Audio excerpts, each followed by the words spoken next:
МК677 Ибутаморен. Добавка, която набира все повече популярност сред трениращите. Обещава мускулен растеж, по-добър сън и по-добро възстановяване. Но струва ли си наистина?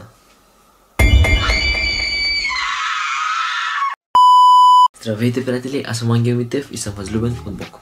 В днешното видео ще ви покажа 3 причини защо да вземете МК677 и защо да не го вземете. Изгледай до края, за да направиш най-добрия избор. Причина номер 1. Повишава хормона на растежа, или по-просто казано, повишава мускулната маса.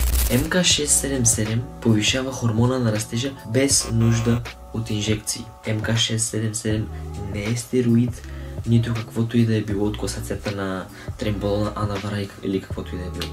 Но въпреки това МК677 ти дава по-добро възстановяване, растеж на чиста мускулна маса и потенциално подобрение в метаболизма. Причина номер 2. По-добър сън. Много потребители, които са използвали МК677, споделят, че спят по-непрекъснато и по-дълбоко през нощта.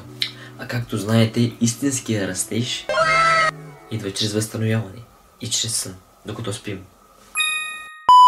Причина номер 3. Повишава апетита. И ако си човек, който не може да качва лесно, това е много добра добавка за тебе. Ще помогне да качиш доста. Дойде и време защо да не го ползваш. Причина номер 1. Задържане на вода в тялото. Много хора, които са приемали тази добавка, усещат и изпитват подпухналост в лицето си и в крайниците си. Причина номер 2. Може да повиши кръвната ти захар. При продължително приемане на МК677 може да влоши инсулиновата чувствителност. Това е особено важно за хора с диабет, които са в семействата ви, или метаболитни проблеми. С това, че бъдете внимателни, много внимателни. Причина номер 3. Не е легално одобрен и няма дългосрочни изследвания.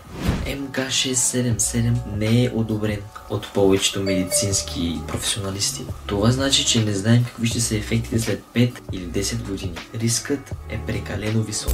МК677 има своите предимства и ако го използваш с ум, може да ти помогне в пътя на покачване на мускулна маса и по-добро възстановяване. Но не е чудо бутилка, нали? Не е някаква магия и не е за всеки. Затова вземи решението си разумно.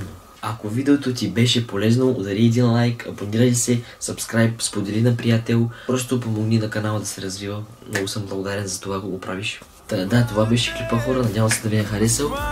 Това е. Помнете, Бог на първо място. Бъдете благословени. Чао, чао.